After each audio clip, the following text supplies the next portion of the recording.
Vale, pues una vez ya tenemos todas las estimaciones de ingresos, tenemos también las estimaciones de EBIT, digamos, de beneficios operativos, ya tenemos el material, digamos, para empezar a calcular el free cash flow, al final, el flujo de caja libre, que son, como hemos dicho alguna vez y como repetimos normalmente en este canal, es la manera en la cual calculamos los analistas los beneficios reales de la empresa, ¿vale? Es coger el beneficio operativo, ya hemos dicho, tanto el beneficio operativo como el beneficio neto sacado de la cuenta de resultados, hemos dicho que había que hacer ciertos ajustes para saber cuál es el beneficio real, cuál es la caja, digamos, directamente que genera la compañía como beneficio, que esto será lo que luego, cuando decíamos al principio que una compañía vale hoy lo que se estima que vaya a generar a futuro, pues este beneficio que va a generar a futuro es este free cash flow que vamos a calcular ahora, ¿vale? Y este free cash flow, ¿cómo lo calculamos?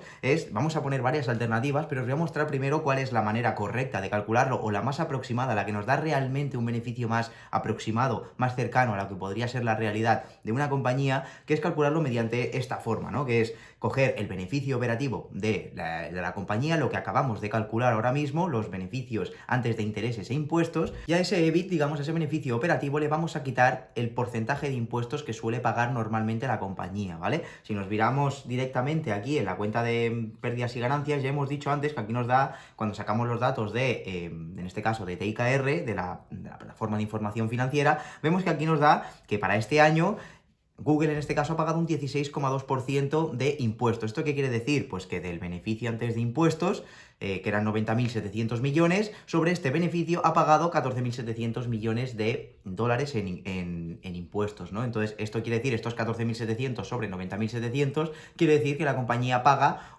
aproximadamente un 16,2% de impuestos en base a los beneficios que genera, ¿vale? Entonces,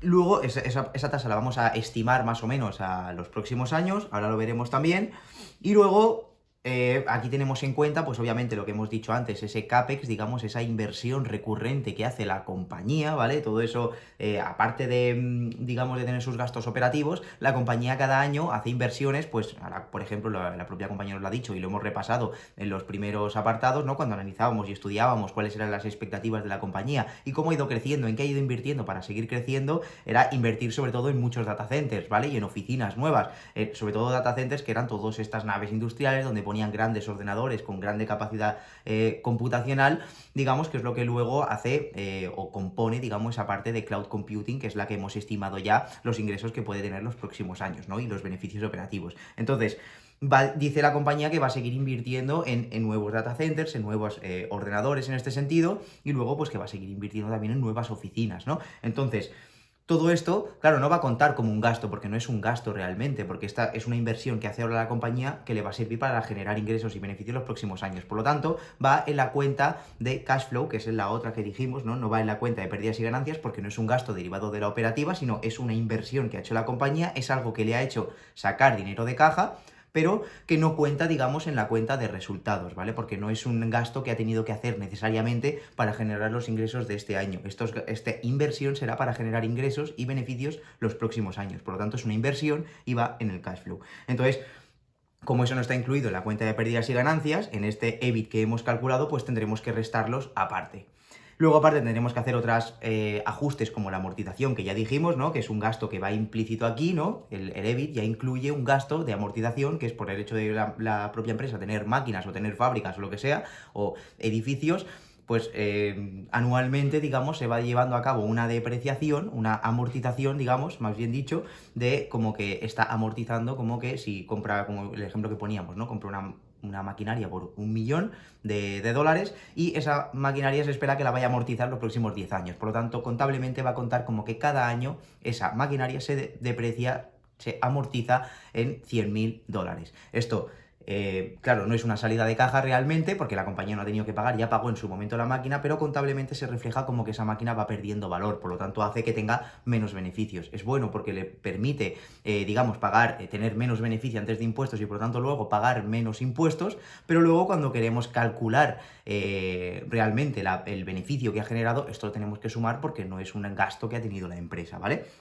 Y luego los cambios en el working capital, que esto es algo muy interesante. En el caso de Google es relevante, ¿vale? Pero es mucho más importante en otro tipo de compañías que se dedican más a comprar y vender productos, o sea, digamos, a comprar materias primas, transformar ese producto y luego venderlo, ¿no? En este sentido. Entonces, ¿Por qué? Porque ahí envuelves, digamos, una cadena, digamos, de corto plazo en la cual dependes de cuánto tardan en pagarte los clientes y cuánto tardas tú en pagar a proveedores, ¿no? Ya sabéis, ya es muy típico, sobre todo aquí en España, bueno, y en todas las economías del mundo, podríamos decir, las pequeñas empresas es el primer motivo de quiebra, ¿no? Por no controlar este working capital. Ya sabéis lo típico, ¿no? Decir, vale, tengo que pagar a proveedores, pero tengo que pagarlos ya, pero todavía tengo clientes que no me han pagado, ¿no? Entonces, hasta que esos clientes no me pagan, yo no puedo pagar a proveedores. Entonces, en ese intervalo de tiempo, si yo no tengo una póliza de crédito, no tengo ayuda bancaria, no tengo dinero en caja, yo tengo que pagar antes a proveedores de cobrar de mis clientes. Entonces eso es lo que acaba, no controlar ese ciclo de caja en el corto plazo es lo que se suele cargar a muchas compañías, sobre todo pequeñas, que no tienen acceso a financiación bancaria, ¿vale? Entonces, en compañías más grandes pues pasa lo mismo.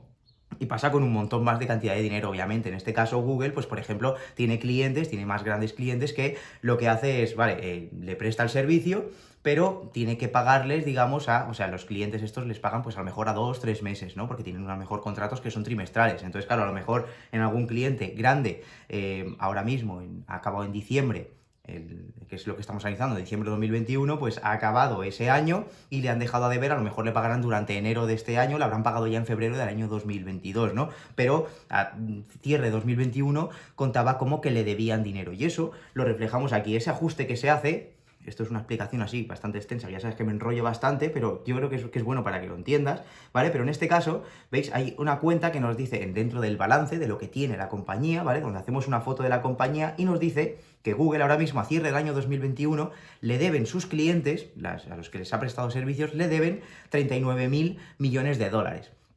Y al cierre del año 2021, el año anterior, le debían 30.900 millones. Esto quiere decir que de este año, desde cierre de 2020 a cierre de 2021, aproximadamente se han incrementado las deudas de la gente, de sus clientes, le deben 8.000 euros, 8.000 millones de dólares más. ¿Esto qué quiere decir? ¿Cómo haríamos el ajuste? Pues en este caso, lo que nos hace esos cambios del working capital sería, vale, la compañía nos ha dicho que ha ingresado 257.000 millones de dólares, pero realmente, si vemos aquí los clientes, pues vemos que los clientes le deben ahora 8.300 millones más. Por lo tanto, los ingresos reales de la compañía, lo que realmente ha entrado de dinero en Google, por su actividad operativa, no han sido estos 257.000 millones, han sido estos 257.000 millones que ha facturado, pero todavía no le quedan pendiente de pagar, de estos 257.000 millones, le quedan pendiente de pagar estos 8.000 millones que se han incrementado las deudas con sus clientes, ¿vale? Entonces todo esto es lo que nos intenta ajustar el cash flow, el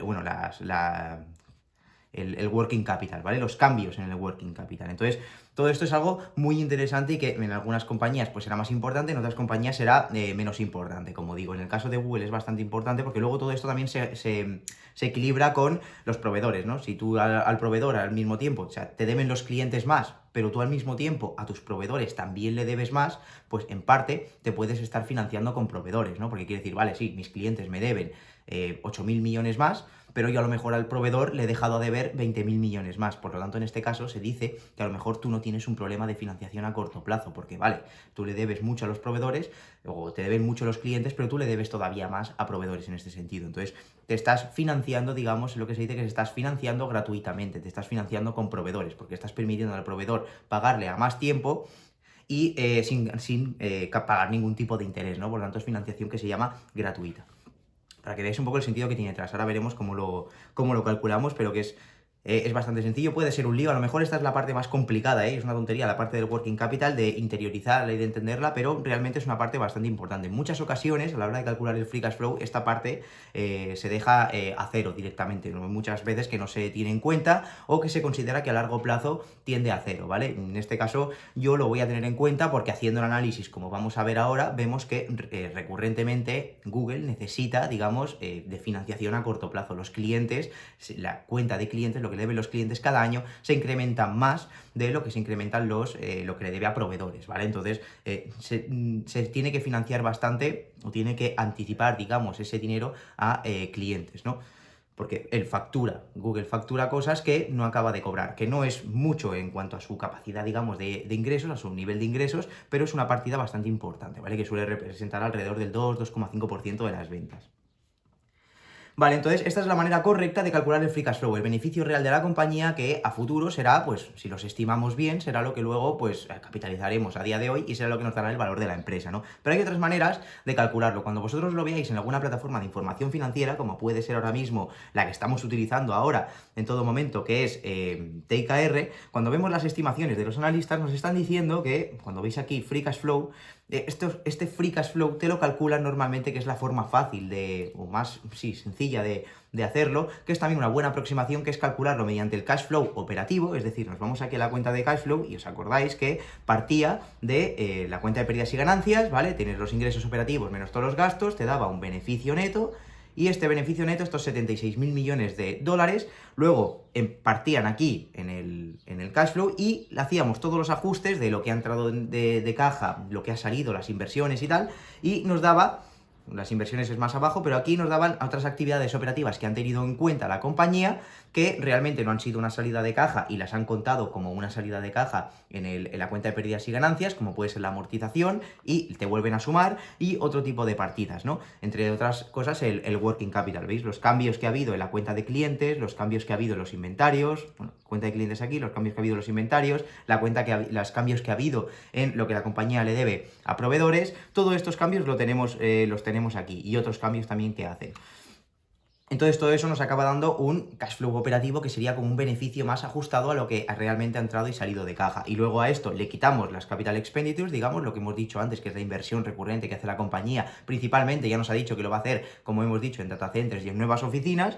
Por lo tanto, le restaríamos el cash flow, digamos, el free cash flow para este año 2021, según como lo vais a ver calculado en plataformas de información financiera, serán estos 91.000 millones menos estos 24.600 millones, ¿vale? Y nos darán aproximadamente estos 67.000 millones que ha generado la empresa de free cash flow. Pero aquí yo no lo aconsejo mucho, porque en muchas ocasiones te va a ajustar por partidas, como vemos aquí, que a lo mejor sí que realmente tienen que ser consideradas como salidas o como entradas de caja, y la compañía pues hace que te infle, digamos, las cuentas o la realidad, digamos, del beneficio que ha podido generar, o incluso que a veces te cuente menos beneficio del que realmente ha generado, ¿vale? Por lo tanto, el ajuste que debemos hacer es nosotros ajustando a lo que realmente para nosotros consideramos que es un beneficio o algo, una entrada de caja realmente que ha venido dada por la actividad operativa de la compañía.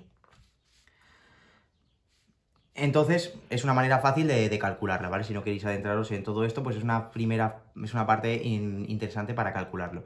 Otra parte interesante para calcularlo, como lo veis también calculado en algunos sitios, es calcularlo mediante el EBITDA, ¿vale? Que ya sabéis que el EBITDA era este EBIT, el beneficio operativo, el beneficio antes de intereses e impuestos, más las amortizaciones, lo que hemos dicho antes. O sea, ya nos está teniendo en cuenta estas dos partidas, luego le sumamos, o sea, le restamos los impuestos, ¿vale? O sea, ya estamos teniendo en cuenta también esto. Le quitamos también el CAPEX y los cambios en el working capital. Es otra manera de hacerlo, que es más aproximada que esta. No tanto quizá como esta, pero es más aproximada que esta, ¿vale? Es otra manera de tenerlo en cuenta o de calcularlo más también aproximada. Y hay veces que aquí, en este caso, tampoco tienen en cuenta el working capital, ¿vale? Entonces ahora vamos a ver, a calcular, ya tenemos calculado esto, vamos a aproximar todas estas partidas a futuro para poder tener nuestro free cash flow, que es lo que al final, capitalizándolo a día de hoy, nos va a dar el resultado de cuánto puede valer Google, en este caso Alphabet, en este caso la compañía, y cuánto puede valer cada una de las acciones, ¿vale? En base a nuestras estimaciones. Entonces, si nos vamos al CAPEX, ya hemos dicho, la compañía, aquí partimos de cosas que hemos ido, de anotaciones que hemos ido haciendo, ¿no? Entonces aquí, para la hora de calcular el CAPEX, hemos visto que en el año 2022 la compañía, esto está sacado del informe anual de la compañía, cuando hemos dicho al principio que hacíamos un análisis y mirábamos, depende de qué apartados, para saber, para que nos dé una idea de dónde va a invertir la compañía en los próximos años, y veíamos que la compañía ha dicho que en el año 2022 va a incrementar digamos, este CAPEX, esta inversión en capital, ¿vale? Sobre todo pues en infraestructura técnica, que serán los data centers estos que hemos dicho, ¿vale? Que va a ser su principal driver, digamos, lo que va a ser principalmente su salida de inversiones. Sus inversiones principalmente van a ir por aquí, que es lo que ya hemos dicho antes, ¿vale? Entonces, hemos visto que aquí hemos hecho pues una tabla de cómo ha ido evolucionando este CAPEX, digamos, los últimos años, y hemos visto que ha ido creciendo, que aquí se produjo un incremento bastante importante, que esto viene dado por ya las nuevas inversiones que se daban en estos data centers, cuando la compañía empezó a invertir más en todo esto de cloud computing y empezó a invertir más en nuevos data centers para que además coincide también que es cuando la compañía empieza a reportar, como hemos visto, dentro de su apartado de ingresos, empieza a desglosar también qué parte de sus ingresos vienen de esta parte de cloud, ¿no? De la nube.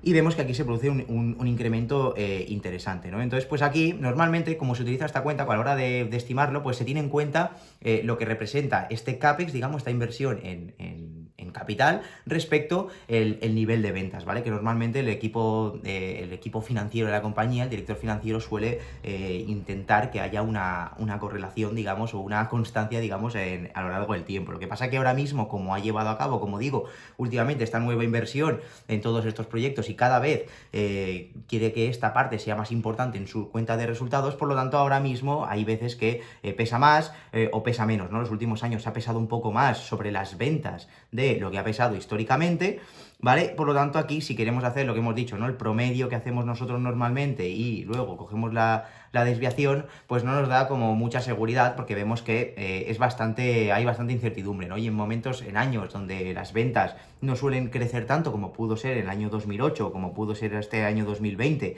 o como pudo ser incluso, si no recuerdo mal, aquí en el año 2015-2016 con la crisis de Europa, pues obviamente no hizo tanta inversión en CAPEX, ¿no? Y también pues cayeron los ingresos, por lo tanto, al final no representó tanto sobre las ventas. Entonces no hay como un patrón que podamos seguir a nivel histórico, pero vemos que los últimos años, o sea, el cambio brusco se produjo de 2017 a 2018, que prácticamente dobló lo que es su inversión en capital, su inversión en capital, pero que vemos que eso fue en 2018 y ahora desde 2019, 20 y 21 han caído incluso cada año, pero los ha dicho que este año se van a incrementar considerablemente. Entonces, ¿qué hemos hecho nosotros? Pues yo lo que he hecho ha sido hemos calculado la tasa anual de crecimiento, ya sabéis, o sea, aquí lo que nos dice esto es calcular de 2007 a 2021.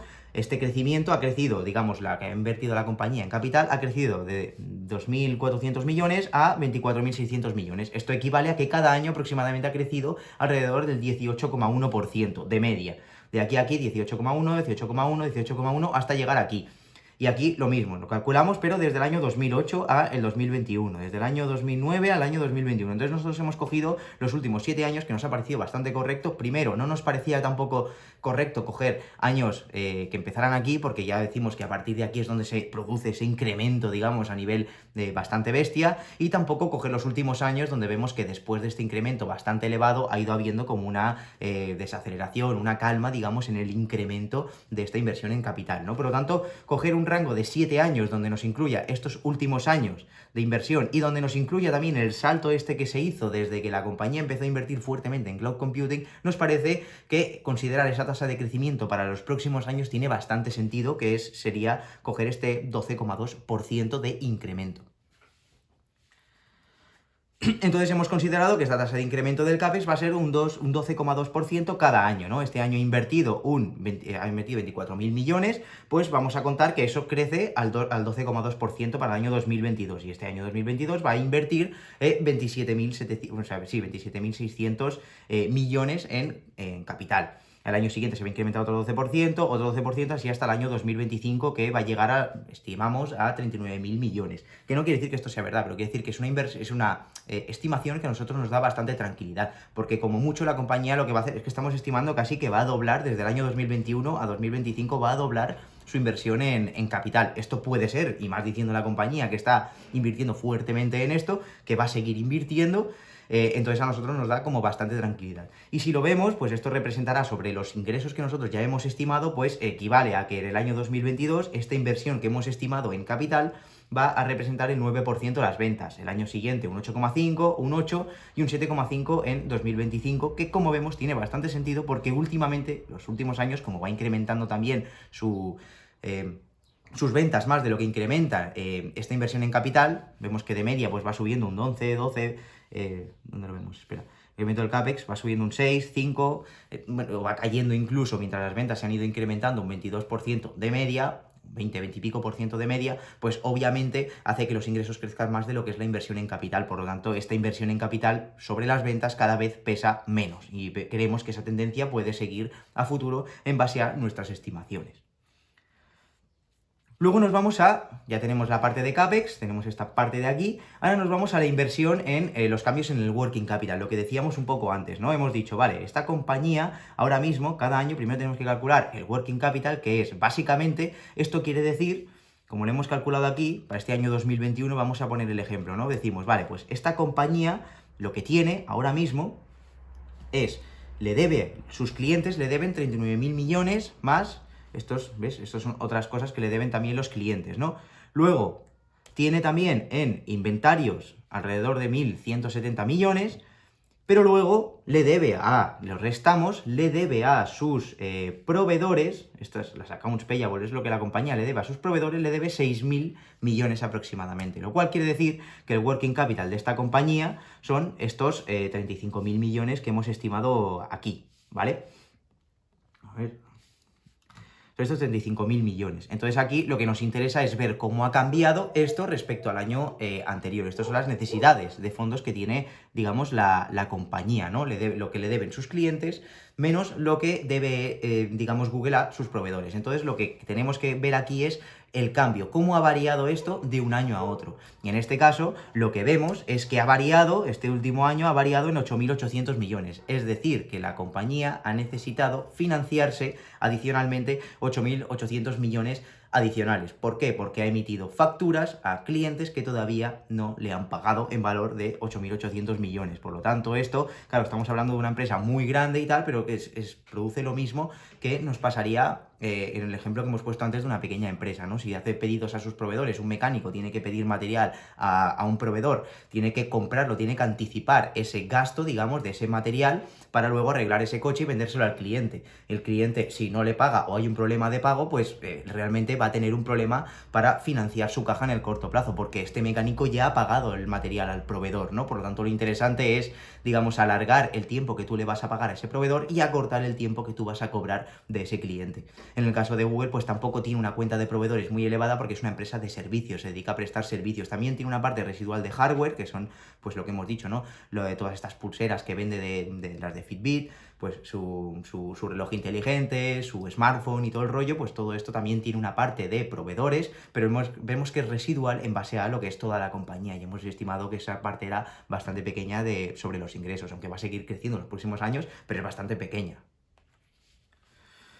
¿Vale? Entonces vemos que tiene estas necesidades. Entonces, esto obviamente irá restando en el cash flow. Por eso decimos que las variaciones en el working capital, esto es muy importante acordarse, no tenemos que calcular el working capital, tenemos que calcular las variaciones, lo que ha variado este working capital de un año a otro y restarlo. Es decir, si ha incrementado en este caso 8.800 millones en el año 2021, lo que haríamos sería restarlo.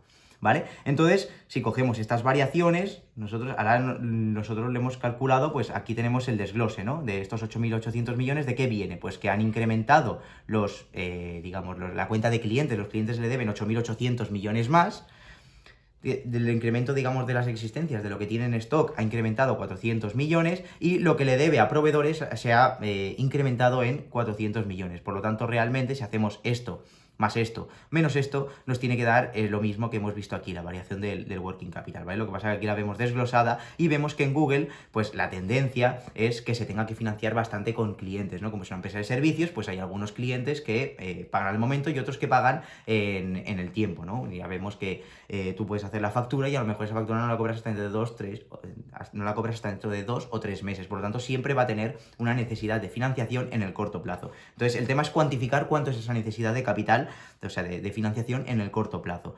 Estos cambios en el working capital también se llaman necesidades operativas de fondos, se llaman, abreviado como NOF, si os queréis informar un poquito más de cómo funciona y tal, ¿vale? Entonces hemos analizado cuánto representa estos cambios en el working capital, esto de aquí, la variación de un año a otro, sobre el nivel de ventas de ese año. Y nos da que de media histórica es un 2,5%, ¿vale? Pero vemos también que sobre esa media del 2,5%, que es donde suelen estar casi todos los años, pero hay algunos años que se desvía un poco, ¿no? Tanto para el alza como para la baja. Se va al 5, se va al 3, se va al 0,8%, se va al 3,1%, este último año al 3,4%. Entonces, si hacemos una media ajustada a los años que que digamos que está sobre esa media, ¿vale? Vemos que la media sería 2,3 y que si calculamos la desviación ya sí que nos daría un ratio más seguro, ¿no? Pero igualmente nosotros vamos a considerar de este 2,5% por hacer una inversión, o sea, una estimación más conservadora. Entonces vamos a estimar que en los próximos años esta necesidad que tiene Google de financiación en el corto plazo va a ser de un 2,5% sobre las ventas. Entonces, como las ventas, los ingresos ya los tenemos calculados más arriba, pues simplemente multiplicamos este 2,5% por los ingresos que ya hemos estimado previamente y nos dirá que las estimaciones, digamos, que necesita, la necesidad operativa de fondos que necesita Google cada año serán este 2,5%. Y estos cambios en el working capital estimado será lo que restaremos más adelante a la hora de calcular el free cash flow, a la hora de calcular el beneficio operativo real el beneficio real de la compañía, ¿vale? Y luego ya nos queda la parte de amortizaciones, que esto históricamente, bueno, esto normalmente también a la hora de calcular un análisis por descuento de flujos y tal, normalmente también tiende a haber una cierta correlación entre lo que la empresa amortiza y lo que la compañía ingresa. O también a veces, pues, como al final las amortizaciones es lo que la compañía amortiza respecto a de sus activos, ¿vale? De los activos tangibles que tiene la compañía, pues podemos tenerlo en cuenta en base a las ventas o en base a los activos de la compañía. En este caso, como sobre las ventas ya lo calculamos, aquí no está el cálculo, pero sobre las ventas lo calculábamos y tampoco había una correlación exacta porque estas amortizaciones y más sobre todo los últimos años van creciendo un poco, pero claro, las ventas van creciendo más todavía, pues obviamente vemos como que hay una tendencia incluso a que esto se vaya reduciendo a lo largo del tiempo, ¿vale? Entonces, ahora nosotros lo hemos calculado no mediante las ventas, sino mediante lo que la compañía tiene de activos totales, ¿vale? Esto lo vais a ver aquí, o sea, la compañía, no activos totales, de activos tangibles totales, es decir, la compañía tiene un total de activos en este año 2021, de 359.000 millones, aquí hay un montón de activos, está pues dentro de lo que le deben los clientes que hemos visto antes, pues es un activo, lo que tiene la compañía en cuenta corriente también es otro activo, pero nosotros nos queremos centrar en los activos que tiene la compañía que son tangibles, es decir, cuánto tiene la compañía en total en todos estos data centers, oficinas y tal, cuánto vale. Pues realmente vale 159.000 millones a cierre del año 2021. Aquí el neto realmente a nivel contable son 110.000 millones porque como ha ido amortizando, todas esas amortizaciones que hemos ido viendo, pues al final suman 49.000 millones. Entonces el valor neto es ¿no? A nivel contable, pero realmente lo que valen esas inversiones, digamos, es esto. No está ajustado tampoco a precios de mercado y tal, pero bueno, a veces puede no estarlo, ¿eh? Pero bueno, que realmente lo que vale son 159.000 millones todas las inversiones, digamos, que tiene en activos tangibles, en activos que se puedan tocar, ¿vale? En oficinas, en naves industriales con data centers y todo el rollo. Entonces, nosotros nos interesa, decimos, vale, yo lo que he hecho ha sido coger y digo, este Gross Property Plant and Equipment, que es todas estas, lo que valen estos activos tangibles que podemos tocar de la compañía, es lo que al final, por un lado, nosotros ya sabemos estimar cuánto podrán crecer. ¿Por qué? Porque esto va a crecer en función de la que la compañía invierta. Es decir, si la compañía ahora mismo tiene 159.000 millones, bueno, el año pasado, vamos a ver el ejemplo fácil, tenía 138.000 millones, pero este año ha invertido 24.000 millones en CAPEX, lo que hemos visto, lo que la compañía invierte en nuevas data centers, nuevas oficinas y tal, pues aproximadamente nos tiene que dar como que estos 138.000 millones que tenía, más la inversión que ha hecho este año, ¿vale? Pues ahí está en negativo, ¿vale? Nos da, ¿ves? 159.000 millones y a nosotros nos da 163.000 millones. Más o menos esto siempre tendrá que ir correlacionado, ¿vale? Entonces, como ya hemos estimado el CAPEX que tenemos este año, lo que va a reinvertir la compañía, hemos dicho que va a reinvertir 27.000 millones, por lo tanto podemos estimar que lo que van a valer los activos tangibles de la compañía el año que viene van a ser lo que valían el año pasado, más lo que va a invertir este año, ¿no? En crear nuevos data centers y todo el rollo. Entonces vamos a ver cómo luego todo eso será lo que amortice, lo que tendrá que ir amortizando cada año y es al final lo que tenemos que calcular ahora, pues vamos a ver la correlación que existe entre lo que valen, digamos, estos activos tangibles que tiene la compañía y lo que amortiza. Y si hacemos la evolución a lo largo del tiempo, vemos que esto suele representar los últimos años, sobre todo, que es cuando ya ha llevado a cabo esa inversión en activos tangibles y tal, vemos que representa alrededor del 9,2% y encima nos da un porcentaje bastante seguro a nivel de desviación, ¿no?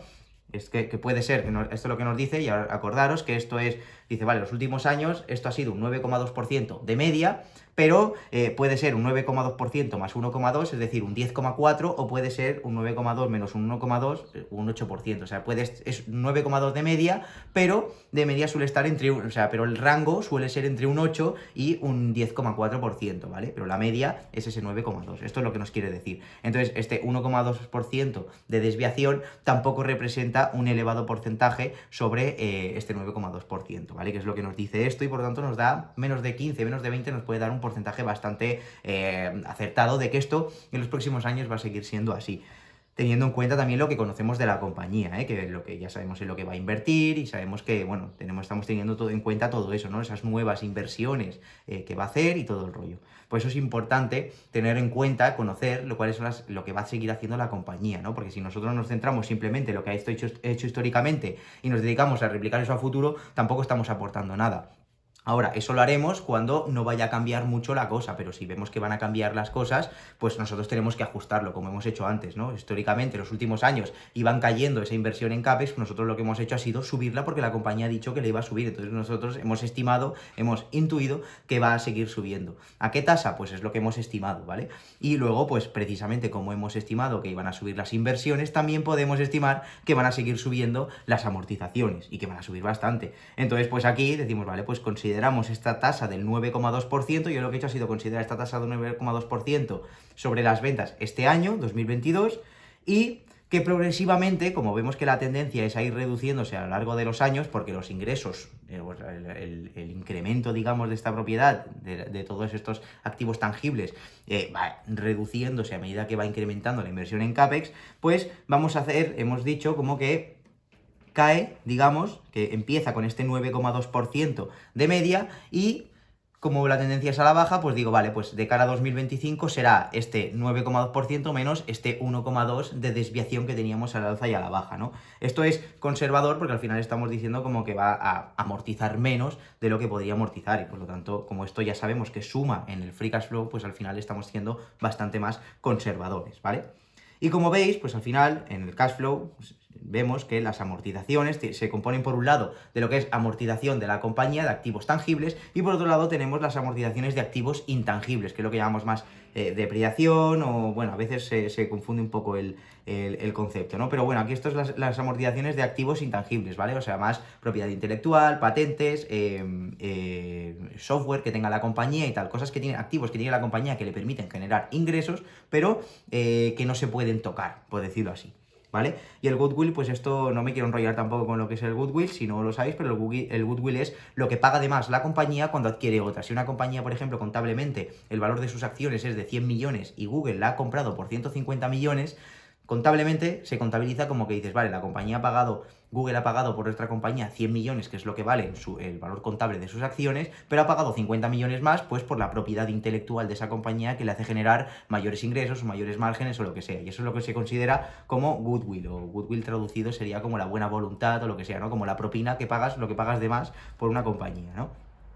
Entonces todo eso, pues a veces en ocasiones también se tiene que amortizar. Entonces al final, todo esto, como no representa una parte muy importante de las amortizaciones, pero lo es, ¿vale? Es una parte importante porque son alrededor de 1.000 millones de dólares, pues lo que hemos hecho ha sido estimarlo por otro lado. Hemos dicho, vale, pues esto cómo ha crecido, estas son las amortizaciones de intangibles durante los últimos años, hemos visto que crece una tasa del 8,9%, en los últimos 14 años, pues decimos, vale, pues la vamos a considerar también como que esta amortización de intangibles va a seguir creciendo esta de aquí, al 8,9%. Por lo tanto, ya tendremos lo que hemos estimado por aquí arriba, ¿vale? La depreciación, digamos, la amortización respecto a los activos tangibles de la compañía, y luego la otra parte que será la parte de amortización de activos que no se vende la compañía, activos intangibles, a razón del incremento del 8,9%. Es decir, este año 2021 ha sido 875 millones, pues 875 millones más el 8,9% equivale a que este año 2022 serán 953 millones. 953 millones más 8,9%, pues serán 1.038 millones, ¿vale?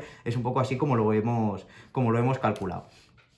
Y aquí, pues sumando estas dos, nos dará el total de las amortizaciones que estimamos de la compañía, de Google, de Alphabet, para los próximos 4 años. Y ya vamos acabando, esto ya es lo más sencillo de todo. entre comillas, porque es más un poco ver pues cuáles suelen ser los impuestos que paga la compañía, ¿no? La compañía paga de media los últimos años alrededor de un 16%, 16, 17%, lo tenemos aquí, ¿veis? Como cuando vemos effective tax rate, paga menos, a veces en ocasiones puede pagar más, pues porque a lo mejor ha tenido que pagar impuestos del año anterior, de otras cosas, pendientes que tenía, o porque ha pagado impuestos sobre alguna partida, alguna filial a lo mejor que ha vendido algún activo en la compañía que le ha hecho generar beneficios y ha tenido que pagar más impuestos, lo que sea. Pero de media, sin contar esos periodos donde se va un poco de las manos, pues paga alrededor de un 18,1%. Ahora, en los últimos años vemos que paga alrededor de un 16%, tenemos por aquí, paga un 16, 13%, 12%, pero esto no consideramos tampoco que tenga mucho sentido porque también sabemos que la tendencia de la política fiscal, digamos, en Estados Unidos va a ser a ir creciendo los próximos años, ¿no? Por bajo la administración Biden. Por lo tanto, vamos a considerar como que este año 2022 va a pagar lo mismo que pagó de impuestos, el mismo porcentaje de impuestos que pagó en el año 2021, que es este 16,2%, y de cara al año que viene, o sea, de cara al año 2025, vamos a ver como que la tendencia va a ir subiendo hacia el 18,1%, que es el promedio histórico que hemos calculado aquí, promedio histórico ajustado a estos periodos de elevada, donde se va un poco de la media. A ver, ¿qué le haría aquí? Vale. Como vemos que esto también nos da un buen porcentaje, digamos, de error, pues lo podemos considerar tranquilamente. Y vemos que durante estos dos años, en 2023 y 2024, se va a ir incrementando progresivamente hasta este 18,1%. Esa es la estimación que hemos hecho nosotros. Que luego lo que hemos dicho, que esto no quiere decir que sea así. O sea, si ahora miráis, por ejemplo, la estimación de lo que ha pagado o sea, la estimación, ¿no? Cuando Google presente o Alphabet presente resultados en el año 2023 y digáis, vale, en 2023 Alphabet ha pagado un 16,8%, no va a ser un 18,6% a lo mejor, o sea, un 16,8%, va a ser a lo mejor, pues un 17 o va a ser un 16, no sé, lo que sea, pero más o menos nos estaremos moviendo por números racionales, ¿vale? Si es un 16,8% lo que hemos estimado y en el año 2023 paga un 30 o 35%, pues diremos, ostras, pues sí que hemos hecho mal nuestro análisis, ¿vale? Eso sería el porcentaje de desviación, el porcentaje de error que tenemos que evitar, ¿vale? Vale, entonces ya, ahora una vez ya tenemos todo calculado, tenemos los ingresos los he puesto aquí, pero bueno, pues poner, pero realmente no influyen en el cálculo, ¿vale? Partimos del EBIT, aquí le quitamos el 16% y nos da el beneficio, digamos, operativo, el Net Operating Profit After Taxes, ¿vale? O sea, el beneficio operativo después de impuestos, ajustado. Luego le quitamos las variaciones, lo que va a seguir incrementando esas necesidades operativas de fondo que va a tener la compañía a corto plazo que ya hemos estimado, le sumamos las amortizaciones y le quitamos el CAPEX, ¿no? Lo que la compañía va a invertir en capital en estos nuevos data centers, oficinas y tal los próximos años. Y esto nos da el Free Cash Flow, que es el beneficio real de la compañía. O sea, todo lo que llevamos haciendo todo este rato es para estimar esto, para estimar los beneficios que estimamos que puede generar la compañía. Todo esto será mediante lo que basemos nuestro análisis, nuestras estimaciones, para ver cuál va a ser el valor que puede tener la compañía los próximos años, ¿vale? Eso lo vamos a ver ahora, lo veremos ahora en el próximo vídeo, pero bueno, aquí nos da el margen EBIT implícito, digamos, que tiene aquí, os he puesto, pero bueno. Y aquí, antes de ir a la valoración, me gusta ver, una vez ya después de que hemos hecho todo esto, me gusta ver qué es lo que están estimando los analistas para ver en qué nivel estamos, ¿vale? A mí no me gusta tampoco basar mi análisis en otros analistas, pero me gusta tener la estimación un poco de lo que ellos saben. Sí que es verdad que a lo mejor si a mí me costara analizar, por ejemplo, la effective tax, ¿vale? Lo que va a ingresar la compañía, o sea, lo que va a pagar la compañía de impuestos a futuro, porque yo no tengo mucha visibilidad, pues sí que me fijaría en lo que hacen otros analistas para tenerlo en cuenta, ¿vale? Porque a lo mejor considero que tienen una mayor capacidad de analizarlo o de estimarlo que yo. Yo, como si no lo tengo, pues lo tendría en cuenta, ¿vale? Pero en principio, como en este caso hemos tenido bastante visibilidad a la hora de generar o de estimar estos resultados, pues no nos ha hecho falta. Entonces yo aquí lo que he hecho ha sido, lo tenía aquí oculto, pero he cogido y me he ido en la propia TIKR, pues te da las estimaciones, que es lo que estiman los analistas, ¿no? Tanto de ingresos como de EBIT, que todo esto que hemos calculado, el Free Cash Flow, pero recordad que el Free Cash Flow no nos lo calcula como lo hemos calculado nosotros, ahora lo veremos. También nos da las estimaciones que hay de depreciaciones y amortizaciones, del porcentaje de impuestos que estiman que va a pagar la compañía, bueno, de todo, ¿no? Entonces, aquí yo he querido ver, digo, vale, pues hemos visto y digo, ostras, realmente lo que estiman los analistas a nivel de Free Cash Flow es mucho más de lo que hemos estimado nosotros, ¿no? Aquí aquí hemos hecho una tabla con la diferencia, ¿no? A nivel de resultados, ¿no? Los ingresos, los EBITs, las tasas impositivas que hemos estimado, el beneficio operativo, los cambios del working capital no nos los dan, pero las amortizaciones sí que nos las dan, que he visto aquí ahora que no las hemos... No he calculado, joder. No he calculado el porcentaje de desviación, ¿veis? Y he puesto que a partir de un 15% de desviación, de diferencia, digamos, entre nuestra estimación y la de los analistas, pues que nos diga, que me lo ponga en rojo, ¿no? Que decimos, ostras, realmente en todos lo que hemos estimado estamos muy cerca de lo que dicen los analistas, ¿no? Incluso lo único que tenemos una cierta desviación es en que hemos estimado más de ingresos para el año 2025, ¿sí? Pero normalmente a nivel de beneficio operativo, ¿veis? Hemos estimado menos que ellos, ¿vale? Porque ellos lo que estiman es menos incremento de ingresos para el año 2025, pero nosotros estimamos más ingreso, lo que estimamos es menos margen de beneficios, ¿no? Que es lo que hemos dicho, ¿no? Va a seguir incrementando porque la parte del cloud va a ser muy importante, pero a lo mejor los márgenes se van a ver reducidos porque otras partidas que generan menos márgenes van a acabar teniendo cada vez más incidencia sobre los ingresos. Esa es nuestra estimación. Pero vemos que no estamos muy alejados, pero luego vemos que en el resultado final estamos muy, muy alejados. Entonces digo, vale, pero como no nos da digamos, lo que la compañía espera de variaciones en el working capital, digamos, digo, vale, pues si cojo esto, el implícito que hay, cómo nos sale, como tenemos todos los datos menos pues calculo cuál sería digamos, este free cash flow menos todas las otras partidas y nos da los cambios en el working capital implícitos que están estimando para que me dé este total que al final da la estimación de los analistas, ¿no? Y nos da que en esta valoración implícita las variaciones vendrían por aquí, por los cambios en el working capital. Entonces decimos, vale, ¿esto de qué tiene sentido? Tiene sentido que es porque hayan incluido otras cosas que realmente no deberíamos haber incluido o que a lo mejor no es interesante incluirlas. Entonces ahí decimos, vale, vamos a ver qué partidas son las que se han incluido, porque sabemos que este free cash flow está calculado, como hemos dicho aquí arriba, está calculado por la diferencia entre el cash flow operativo menos el CAPEX, que aquí hemos dicho que sí, nos incluía todo esto, pero aparte también nos incluían otras cosas, otras partidas, otras variaciones que a lo mejor no era interesante del todo quitar, ¿no? de la ecuación. Entonces vamos a ver en qué varía, ¿no? Y cuando vemos en qué varía, analizando ahora las variaciones, esos ajustes, si nos vamos al balance, no, al cash flow, pero nos vamos a ir directamente aquí, vemos dentro del cash flow, ¿vale? Como vemos que ha cogido el beneficio operativo, ¿vale? Nosotros de aquí lo que habríamos calculado así a grandes rasgos sería el net income, ¿vale? El beneficio más las amortizaciones, le hemos quitado luego algunos gastos y tal, ¿vale? Y luego le hemos quitado también esto, las variaciones en los clientes, las variaciones en los inventarios y las variaciones en lo que le deben a proveedores. Pero vemos que luego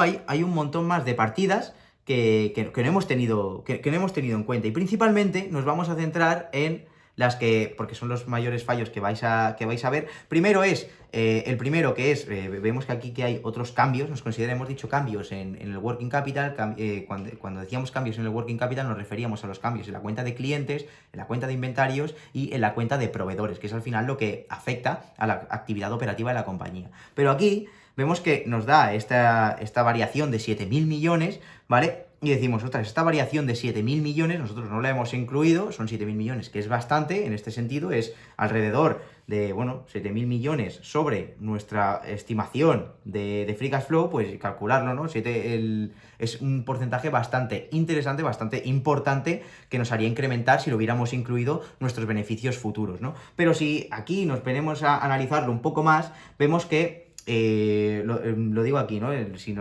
Aquí lo que tendríamos que hacer para averiguarlo sería meternos en el informe anual de Google, de la compañía, en el que hemos estado mirando en el 10K, y decir, vale, ¿de qué se compone concretamente esta partida? Y analizar realmente si tiene sentido incluirla o no. En este caso serían algunos ajustes que deberíamos hacer para hacerlo más profesional, digamos. Entonces ahí no lo vamos a hacer ahora porque ya lo hice yo, y analizándolo pues vemos que hay, por ejemplo, si la compañía, ya hemos visto que entre otras cosas debería pagar unas multas a la Comisión Europea, pero las ha digamos, las ha apelado, ¿no? Creo que se llama. Pues esto lo que hace es que, vale, tienes una multa que tienes que pagar en ese momento, pero lo que haces es posponerla. Entonces, este posponer esa multa cuenta como que la compañía, vale, realmente tendría que haber pagado una multa que no ha pagado y por lo tanto cuenta como que incrementa el cash flow, ¿vale? También incluye, si lo analizáis un poco también en las cuentas, te dice, vale, pues esta cuenta incluye también una parte proporcional de la deuda a corto plazo, de los leasings a corto plazo, de la parte de largo plazo a corto plazo, por lo tanto, realmente esto es algo que iría más por la deuda y no tiene sentido que incluyamos a la hora de calcular un free cash flow que no viene dado por la deuda, ¿vale? Así que realmente no tiene sentido, yo no lo incluiría, ¿vale? Y por lo tanto lo he dejado de lado, ¿vale? Y ahora lo interesante es esto que tenemos aquí, que cada vez lo vais a ver más, y esto es súper importante, cada vez lo vais a ver más, y lo vais a ver sobre todo en grandes compañías, en compañías tecnológicas, y en grandes compañías tecnológicas va a ser más importante todavía. ¿Por qué? Porque esto de aquí, esta cuenta de aquí, que veis que pesa 15.000 millones, ¿vale?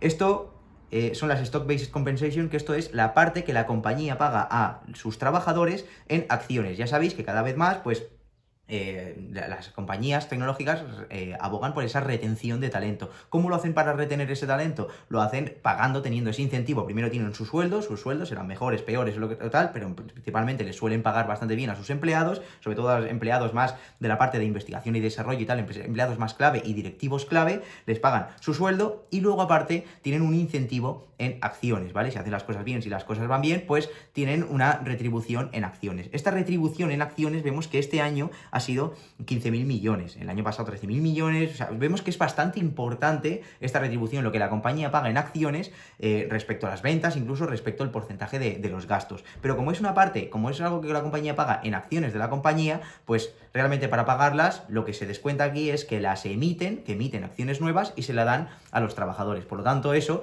realmente, técnicamente, no es una salida de caja, porque la compañía, lo que sale de caja, lo que sale del dinero de la cuenta corriente de Alphabet para pagar a sus empleados es el dinero que les paga en su nómina. Pero lo que les paga en acciones no, es emites nuevas acciones y se las das, por lo tanto no sale dinero de la compañía. O es la propia compañía la que recompra acciones y luego se las paga a los empleados, que es lo que realmente vemos que pasa. Entonces, al final, para que veáis, muchos analistas, algunos suelen no tener en cuenta estos pagos en acciones. Yo siempre, normalmente lo tengo en cuenta, y más cuando es una parte bastante importante, es interesante quitarlas, ¿vale? Porque realmente sí que es una salida de caja. Yo que he considerado aquí, yo digo, vale, es una salida de caja, pero ¿por qué no lo hemos incluido nosotros? Pues primero, vale, no es una salida de caja. Sí, la compañía realmente, si emite nuevas acciones, no le paga dinero no tiene que sacar dinero de la empresa, pero si emites nuevas acciones, lo que haces es que los actuales accionistas se diluyan, obviamente, y no estás emitiendo poquitas acciones, estás emitiendo muchísimas acciones, vemos que son 15.000 millones, ¿vale? Entonces,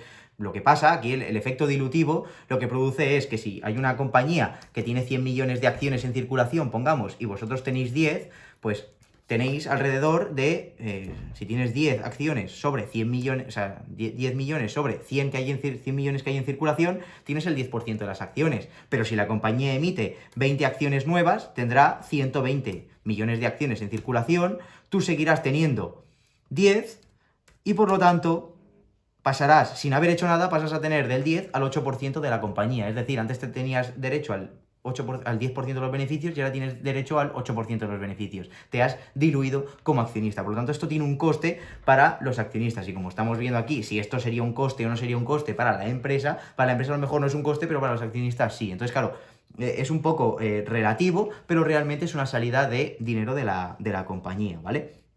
Pues una salida de dinero, una pérdida de valor, digamos, de cara a los accionistas. Y por otro lado, lo que vemos también que pasa es que, vale, en este caso a lo mejor no emiten nuevas acciones, pero lo que hacen es, si nos vamos aquí en el mismo cash flow, vemos que hay un apartado de recompra de acciones, que es esto, repurchase of common stocks, y vemos que la compañía recompra. Esto es un mecanismo muy típico de retribución a los accionistas, porque aquí esto lo que hace es producir el efecto contrario que acabamos de ver, ¿no? Vemos que antes estábamos viendo como que una compañía tiene 100 millones de acciones y tú tienes el 10%, pues si la compañía recompra acciones de sí misma y las retira del mercado, pues a lo mejor en vez de 100 millones retira, imaginaros, 20 millones de acciones del mercado, por lo tanto retira y quedarían 80 millones de acciones, tú sigues teniendo 10, por lo tanto, ahora tienes más porcentaje de la compañía, tienes más derechos sobre los beneficios de la compañía, tienes más beneficios por acción. Esto no siempre se tiene que producir, pero básicamente el efecto que hay detrás de esto, detrás de una recompra de acciones, es aportarlo a los accionistas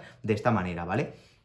Entonces, claro, lo que hace la compañía es, vale, recompra muchísimas acciones y de todos estos 15.000 millones de acciones, pues parte sirve para retribuir a los accionistas, para hacer bajar el número de acciones y otra parte se las paga a los trabajadores. Por lo tanto, el efecto en general dirás, vale, por un lado, sí,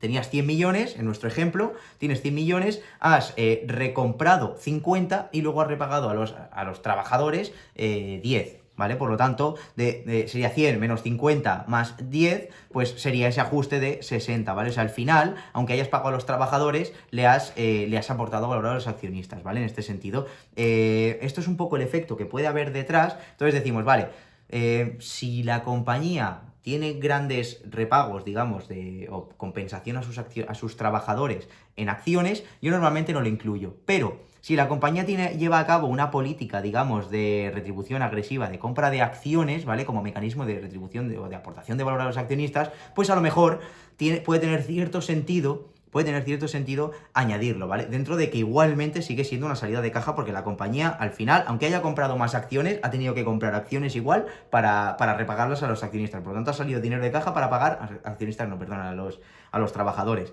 Que no entramos en que eso no sea una buena inversión o no, ¿eh? O sea, es que seguramente sea una muy buena inversión pagarle a los trabajadores clave en acciones para retenerlos y que la compañía siga generando valor. O sea, no decimos que esto no sea importante. Es importante, pero claro, es una inversión. Porque como dice, bueno, Warren Buffett lo dice, ¿no? Cuando le preguntan sobre los repagos en acciones, pagar a los trabajadores en acciones, él te dice, es que claro, si no es un gasto y no es una inversión, ¿qué es, no? Entonces, claro, es que tiene todo el sentido. Si no es un gasto, porque no está, o sea, porque no lo vamos a contar como. Si es un gasto, tiene que estar en el free cash flow, o una inversión. Si no lo incluimos en el free cash flow, es que ni es un gasto ni es una inversión. Por lo tanto, ¿dónde lo ponemos? ¿Qué quiere decir esto, no? Entonces, si nosotros volvemos a calcular este free cash flow que hemos calculado arriba, el beneficio real de la compañía, lo calculamos ajustándolo a lo que la compañía ha emitido o esperamos que va a seguir emitiendo en acciones, vemos aquí, bueno, va a seguir repagando a trabajadores, vemos que aquí, vale, esto es el histórico de lo que ha ido pagando a trabajadores y esto es el histórico de lo que ha ido recomprando en acciones. Históricamente, bueno, hasta 2018, lo que pagaba a los trabajadores era superior a lo que recompraba en acciones, pero desde el año 2019 vemos que incluso la tendencia va incrementando más en el tiempo de comprar más acciones de la que les paga a los trabajadores. Incluso hasta este último año ha sido que realmente ha comprado 3 veces más acciones de las que ha pagado a sus trabajadores, ¿no? Por lo tanto, este es el acumulado del histórico, ¿no? En total, desde el periodo que hemos cogido nosotros de análisis, desde el año 2007, ha pagado en acciones a sus trabajadores por valor de casi 85.000 millones de dólares y en total ha comprado 120.000 millones de dólares en acciones, ¿vale? Por lo tanto, realmente lo que ha pagado a sus trabajadores ha sido el 70% de lo que ha digamos, recomprado. ¿Vale? Entonces vamos a decir, esto aquí hemos hecho el cálculo y hemos dicho, vale, pues estas recompras de acciones a sus trabajadores, ¿cuánto ha representado sobre las ventas de la compañía? Pues vemos que los últimos años, desde el año 2013, es un 6,7% de media, con una desviación del 0,5%, por lo tanto nos da un porcentaje incluso de error bastante bajo, por lo tanto podemos intuir que los próximos años esta política de retribución de acciones, que la compañía ha notificado en algún momento que va a seguir llevándola a cabo para retener este talento que hemos dicho y esos trabajadores clave y directivos clave, pues vemos que podemos interpretar que va a seguir siendo el 6,7% sobre los ingresos. Como los ingresos ya los tenemos estimados y tenemos el porcentaje que va a representar, pues hacemos el mismo cálculo. Con esto, lo que decimos aquí, va a pagar el 6,7% de los ingresos los próximos años. Esto lo ajustamos antes de calcular, después del EBIT, le incluimos, digamos, estos repagos que estimamos lo que va a pagar la compañía en stock options, se lo volvemos a incluir porque esto está incluido en el EBIT. Cuando la compañía paga a los trabajadores, pues eso está incluido. Por lo tanto, lo que hace el cash flow es volver a añadirlo, ¿no? Nosotros lo que hacemos es volver a añadirlo porque ya está incluido aquí como un gasto. Nosotros decimos, no, está incluido como gasto, pues lo volvemos a añadir si consideramos que no es un gasto. y luego el resto todo normal, y nos da, ¿veis?, otros cash flows, ¿no? Que es, bueno, vemos que el incremento que se produce es bastante interesante, es alrededor de un 33-36% adicional de lo que nosotros habíamos estimado. Por lo tanto, como veis, la retribución en acciones tiene un efecto bastante importante en lo que es la estimación, digamos, de free cash flow, digamos, de beneficios a futuro de la compañía, ¿vale?